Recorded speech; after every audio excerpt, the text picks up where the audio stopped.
আজি আমাৰ অসম চৰকাৰৰ অধীনস্থ আমাৰ সায়েন্স এণ্ড টেকনলজি ডিপাৰ্টমেণ্টৰ আমাৰ ষ্টেক আছে অসম বিজ্ঞান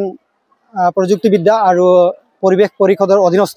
আৰ্যভট্ট বিজ্ঞান কেন্দ্ৰ আমাৰ সমগ্ৰ অসমৰে ব্লক লেভেলত ডেভেলপমেণ্ট ব্লক লেভেলত এষ্টাব্লিছ কৰা হৈছিলে 2008 সেই সময়ত আমাৰ মাননীয় শিক্ষামন্ত্ৰী আছিলে হিমন্ত বিশ্ব ডাঙৰীয়া বৰ্তমান তেখেত মুখ্যমন্ত্ৰী তেখেত এটা থিংকিং সেই সময়ত এটা ভাবিছিলে যে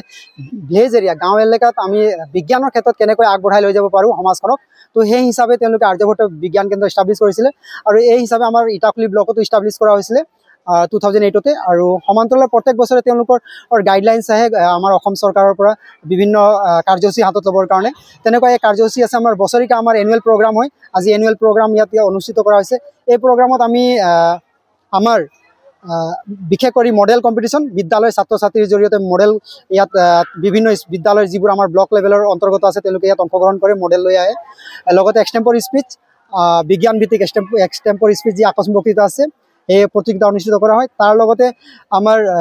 কি বুলি কয় ড্ৰয়িং কম্পিটিশ্যন আছে পোষ্টাৰ ড্ৰয়িং কম্পিটিশ্যন সেইটো বি সাইণ্টিফিক বেছ হয় আৰু এতিয়া নতুনকৈ যোৱা 2 বছৰ পৰা হৈছে ইনোভেটিভ আইডিয়া ল'ৰা ছোৱালী কিবা আইডিয়া আছে তো সেইটোকো প্ৰেজেণ্টেশ্যন কৰা হয় তাৰো এটা কম্পিটিশ্যন এই কম্পিটিশ্যনটো ব্লক লেভেলৰ পৰা জিলা পৰ্যায়ত হয় জিলা পৰ্যায়ৰ পৰা ষ্টেট লেভেলত হয় আৰু ষ্টেট লেভেলত যিবোৰ ভাল প্ৰদৰ্শন কৰিব পাৰে তেওঁলোকে আমাৰ অসম চৰকাৰৰ পৰা বিভিন্ন ধৰণৰ তেওঁলোকক আগবঢ়াই লৈ যোৱাৰ তেওঁলোকৰ বিজ্ঞান চিন্তা চৰ্চা আগবঢ়াই লৈ যাবৰ কাৰণে তেওঁলোকক আমেৰিকাৰ নাছা বা আমাৰ জাপানৰ টেকনলজি বা অন্যান্য দেশ বিদেশৰ তেওঁলোকৰ ভ্ৰমণৰ কাৰণে ব্যৱস্থা কৰে তো সেই সূত্ৰে আমি ভাবোঁ আমাৰ ইটাখুলি ব্লকত আজি যি অনুষ্ঠিত কৰা হৈছে ইয়াৰ পৰা আমাৰ বিভিন্ন গাঁও আমাৰ যিহেতু ইটাখুলি ব্লক চাহ বাগিচা আৰু গাঁও এলেকাতে নিৰ্ভৰ কৰে তো ল'ৰা ছোৱালী ইয়াত আহে পৰিৱেশ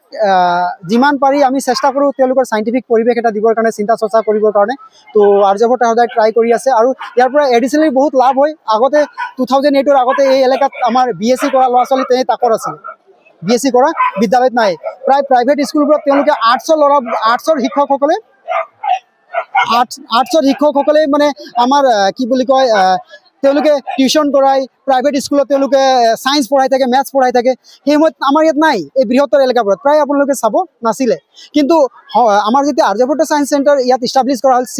ছায়েন্সৰ কাৰণে বিশেষ কৰি চিন্তা চৰ্চা আগবঢ়োৱা হ'ল তেতিয়া 2012 পাছত ইয়াত BSc কৰা ল'ৰা ছোৱালী খৰতকীয়াকৈ বাঢ়িবলৈ ধৰিলে তেওঁলোকে তিনিচুকীয়া কলেজৰ পৰা